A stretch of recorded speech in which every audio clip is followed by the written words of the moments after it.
नमस्कार दोस्तों, जय श्री कृष्ण सभी को। स्वागत है आप सभी का आपके अपने YouTube चैनल श्रीनाथ साइंस पाठशाला में। तो दोस्तों, रीड साइंस मैथ्स की हम लोगों ने जो टेस्ट सीरीज चला रखी थी उसका आज तीसरा वीडियो है। आज का हमारा टॉपिक है दोस्तों अम्ल, क्षार और लवण। तो इससे संबंधित कुल 11 रामबाण प्रश्न आज हम लोग सोल्व करेंगे। दोस्तों, ये 11 जो प्रश्न है ये कम से कम आपके 25-30 प्रश्न के बराबर होंगे, क्योंकि हम हर एक ऑप्शन को अच्छे से डिस्क्राइब करते हैं। तो आप ज़्यादा से ज़्यादा इस वीडियो को लाइक और शेयर करें ताकि सभी लोगों की मदद हो सके। और अगर आपने चैनल सब्सक्राइब नहीं किया दोस्तों तो ज़रूर करें। तो दोस्तों, पिछले वीडियो का जो अंतिम प्रश्न था जो होमवर्क के लिए रखा था हमने, उस प्रश्न को मैं एक बार रिपीट करता हूँ दोस्तों। प्रश्न ये था कि मरकरी और सोडियम स्ट्रीट लैंप किसके कारण रोशनी देते हैं। उसमें ऑप्शन थे दोस्तों परमाणु उत्सर्जन, परमाणु अवशोषण, इलेक्ट्रॉन उत्सर्जन और इलेक्ट्रॉन अवशोषण।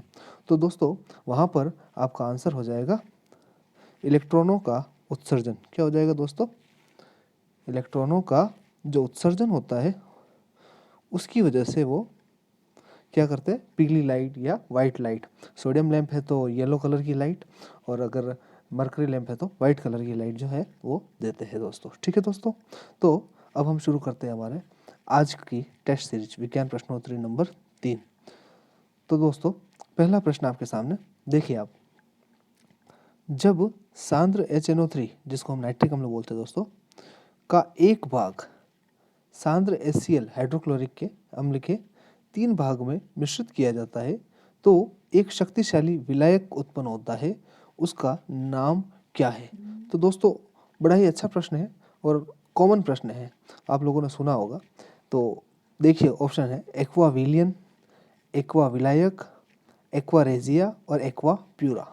तो दोस्तों वैसे आप लोग समझ गए होंगे इस क्वेश्चन का आंसर आपका क्या होगा दोस्तों, एक्वा रेजिया। एक्वा रेजिया में क्या होता है दोस्तों, जो HNO3 होता है दोस्तों नाइट्रिक अम्ल, वो और HCl जो होता है दोस्तों, इन दोनों को 1:3 में मिला करके एक सॉल्यूशन बनाया जाता है। ठीक है दोस्तों, और ये जो सॉल्यूशन है ये आपके कहाँ काम आता है दोस्तों, तो जो गोल्ड होता है दोस्तों, सोना, और जो प्लेटिनम होता है उसे गलाने में ये जो विलियन है दोस्तों काम में लिया जाता है। ठीक है दोस्तों, तो बढ़ते हैं हम लोग अपने अगले प्रश्न की ओर। अगला क्वेश्चन क्या है दोस्तों, देखिए सिरका जिसको हम लोग विनेगर भी कहते हैं, चाइनीज़ फूड जो हम लोग खाते हैं फास्ट फूड उसमें बहुत ज़्यादा यूज़ किया जाता है इसका। तो सिरका अम्ल का प्रतिशत अनुपात होता है। सिरका जो होता है दोस्तों जो कि एक अम्ल है, हम लोग जानते हैं कौन सा अम्ल है, ठीक है ना। तो उसमें उस अम्ल का प्रतिशत अनुपात कितना होता है दोस्तों। तो देखिए पहला ऑप्शन है पानी में एसिटिक अम्ल का 5% विलियन, पानी में एसिटिक अम्ल का 25% विलियन, पानी में एसिटिक अम्ल का 50% विलियन, पानी में हाइड्रोक्लोरिक अम्ल का 70% विलियन। तो दोस्तों तीसरा ऑप्शन तो आप, चौथा ऑप्शन आप देख के समझ गए होंगे कि हाइड्रोक्लोरिक अम्ल इसके अंदर नहीं होता है। इसके अंदर क्या होता है, विनेगर के अंदर एसिटिक अम्ल ही होता है। तो अपने जो ऑप्शन है दोस्तों ABC में से कोई सही होगा। अब हम लोग देखते हैं कि 25 और 50 इसकी सांद्रता बहुत ज़्यादा हो जाती है दोस्तों, जो हमारे खाने लायक नहीं रहता है दोस्तों। इसलिए सिरका जो है वो पानी के अंदर एसिटिक अम्ल का 5% विलियन होता है दोस्तों। क्या होता है, 5% विलियन। यहाँ पर आपका पहला ऑप्शन जो है दोस्तों वो सही हो जाएगा। ठीक है दोस्तों, फर्स्ट ऑप्शन सही हो जाएगा। चलिए दोस्तों तीसरे प्रश्न पर चलते हैं हम लोग। किस अम्ल का उपयोग सीसा संचायक बैटरी में किया जाता है। तो मोस्ट इम्पोर्टेंट क्वेश्चन है दोस्तों, बहुत सारे एग्जाम में पूछा गया है, ध्यान रखिए। वैसे आप लोगों को पता होगा, मैं उम्मीद करता हूँ। तो इसका आंसर आपका क्या होगा, ऑप्शन देखिए दोस्तों, सल्फ्यूरिक अम्ल, हाइड्रोक्लोरिक अम्ल, नाइट्रिक अम्ल और एसिटिक अम्ल। इन सभी के आपके दोस्तों फॉर्मूले भी आपको याद होने चाहिए। सल्फ्यूरिक अम्ल का फॉर्मूला यहाँ पर दोस्तों होता है आपके H2SO4, हाइड्रोक्लोरिक अम्ल HCl दोस्तों, नाइट्रिक अम्ल दोस्तों हो जाएगा आपके HNO3, और एसिटिक अम्ल आपके दोस्तों हो जाएगा CH3COOH। तो दोस्तों बताइए इनमें से कौन सा ऑप्शन सही होगा। तो दोस्तों आप समझ ही गए होंगे, इसका आंसर होगा आपके H2SO4 यानी कि सल्फ्यूरिक अम्ल, जिसका उपयोग सीसा संचायक बैटरियों में किया जाता है। मोस्ट कॉमन क्वेश्चन है दोस्तों, जनरल साइंस के रूप में हर एक कांस्टेबल, पटवार, LDC और रीट जैसी विभिन्न परीक्षाओं में इसको पूछा गया है दोस्तों। चलो दोस्तों अगले क्वेश्चन पर बढ़ते हैं हम लोग। चौथा क्वेश्चन जो है, क्वेश्चन ये है दोस्तों, सभी अम्लों में सबसे अधिक समान तत्व है, मतलब अगर हम सारे अम्लों की एक साथ बात करें तो इनमें कौन सा ऐसा तत्व है जो कॉमन होगा, ठीक है ना दोस्तों। तो हम लोग देखते हैं हाइड्रोजन, क्लोरीन, ऑक्सीजन और गंधक। गंधक का मतलब दोस्तों सल्फर हो जाएगा यहाँ पे, ठीक है। तो सल्फर नहीं होता है सारे एसिड के अंदर, क्लोरीन भी सारे एसिड में नहीं होता है दोस्तों, ऑक्सीजन भी सारे एसिड के अंदर प्रेजेंट हो ऐसा ज़रूरी नहीं है दोस्तों। बट अगर आप देखोगे तो मोस्ट कॉमनली जितने भी एसिड होंगे उसमें कहीं ना कहीं हाइड्रोजन हमें मिल जाता है, क्योंकि आर्यनियस की जो अम्ल क्षार अवधारणा है उसमें उन्होंने क्लियर किया है कि जो अम्ल होते हैं दोस्तों वो जलीय विलयन में क्या देते हैं दोस्तों, H+ आयन देते हैं। और ब्रोंस्टेड लोरी ने भी कुछ ऐसा ही कहा है कि जो प्रोटॉन देते हैं, क्या कहा था दोस्तों उन्होंने, जो प्रोटॉन देते हैं वो अम्ल होते हैं। और वहाँ पर उन्होंने प्रोटॉन किसको कंसीडर किया था, H+ को किया था। तो हाइड्रोजन जो है दोस्तों यहाँ पर आपका सही आंसर हो जाएगा। सभी अम्लों में समान रूप से या अधिक तत्व जो पाया जाता है वो हाइड्रोजन होता है, ठीक है दोस्तों। तो अगले प्रश्न पे चलते हैं दोस्तों हम लोग। 5वां क्वेश्चन बड़ा अच्छा क्वेश्चन है दोस्तों, जनरल साइंस में बहुत सारी एग्जाम में पूछा गया है। जब चींटियां काटती है तो वे अंतःक्षेपित करती है। जब चींटी दोस्तों हमें काट लेती है तो वो हमारे बॉडी के अंदर, हमारे शरीर में क्या अंतःक्षेपित करती, क्या डालती है, उनके डंक के अंदर क्या होता है। ऑप्शन है दोस्तों glacial acetic acid, methanol, formic acid और सिट्रिक एसिड। तो दोस्तों आपके सामने 4 ऑप्शन है और आप समझ गए होंगे कि इसका सही आंसर होगा आपके फॉर्मिक अम्ल। दोस्तों इसको ध्यान रखना, आपको मेथेनोइक एसिड भी कहते हैं, इसको हम लोग क्या बोलते हैं, मेथेनोइक अम्ल भी इसको कहते हैं। इसीलिए यहाँ पर आपको एक ऑप्शन मेथेनॉल दिया गया था ताकि कंफ्यूज हो जाए हम लोग, बट हम लोग कंफ्यूज नहीं होंगे दोस्तों। इसका सही आंसर क्या हो जाएगा यहाँ पर, फॉर्मिक अम्ल। तो दोस्तों अगले प्रश्न पे चलते हैं हम लोग। 6वां प्रश्न देखिए दोस्तों, बड़ा अच्छा प्रश्न है, पढ़िए ध्यान से आप इसको। सूची 1 को सूची 2 से सुमेलित करना है। तो हम देखते हैं दोस्तों, इस तरफ हमारे पास सबसे फर्स्ट में क्या है दोस्तों, लैक्टिक अम्ल। लैक्टिक अम्ल आपको देख के पता चल जाएगा दोस्तों। सबसे पहले आपको ढूंढना है, कहीं दही मिल जाए तो अच्छी बात है। जब दही नहीं मिलता है दोस्तों, जब दही नहीं मिलता है दोस्तों तो आप क्या करेंगे, वहाँ पर दूध ढूंढ लेंगे। लैक्टिक अम्ल और किस में मिल सकता है दोस्तों, दूध के अंदर। तो ए के अंदर 3 वाला ऑप्शन देखेंगे हम लोग। तो ए के अंदर 3 वाला ऑप्शन दोस्तों हमें कौन सा नज़र आ रहा है, ए ऑप्शन के अंदर एक तो बी वाला नज़र आ रहा है दोस्तों, एक डी वाला। तो मतलब दोस्तों हमारे लिए ए और सी वाला ऑप्शन तो खत्म हो गया। अब हम लोग अगले पे चलते हैं दोस्तों। अभी हम पढ़ के आए थे एसिटिक एसिड जो है वो विनेगर या सिरका में होता है दोस्तों। तो बी के अंदर क्या हो जाएगा दोस्तों, 4। अब देखते हैं दोस्तों बी और डी के अंदर क्या है, कहाँ 4 नज़र आ रहा है। तो दोस्तों हम लोगों ने यहाँ पर देखा कि इस बी के अंदर 4 जो है वो बी में नहीं है, मतलब बी भी गलत हो गया दोस्तों। तो सही ऑप्शन क्या हो जाएगा, डी। फिर भी हम लोग इसके और चेक कर लेते हैं दोस्तों। साइट्रिक एसिड या साइट्रिक अम्ल जो है हमें पता है दोस्तों नींबू में होता है।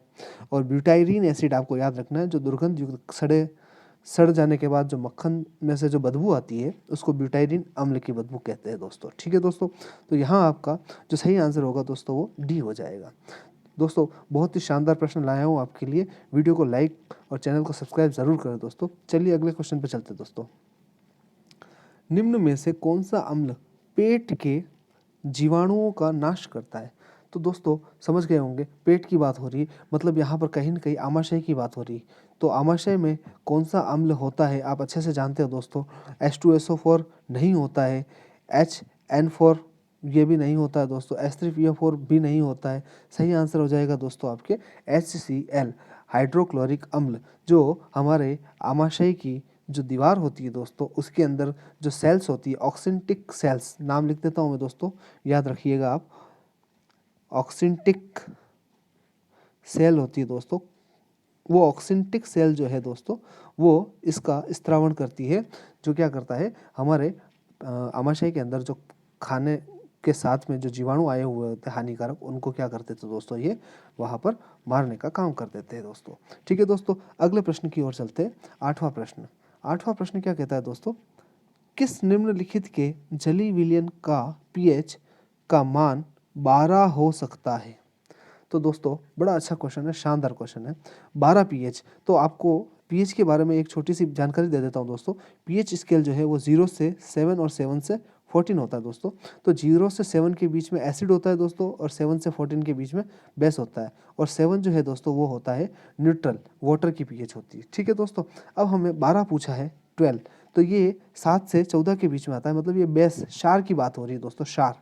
अब हम लोग देखते हैं यहाँ पर ऑप्शन, तो हाइड्रोक्लोरिक या हाइड्रोजन क्लोराइड जो है ये तो दोस्तों एसिड है, तो ये ऑप्शन तो गलत हो गया।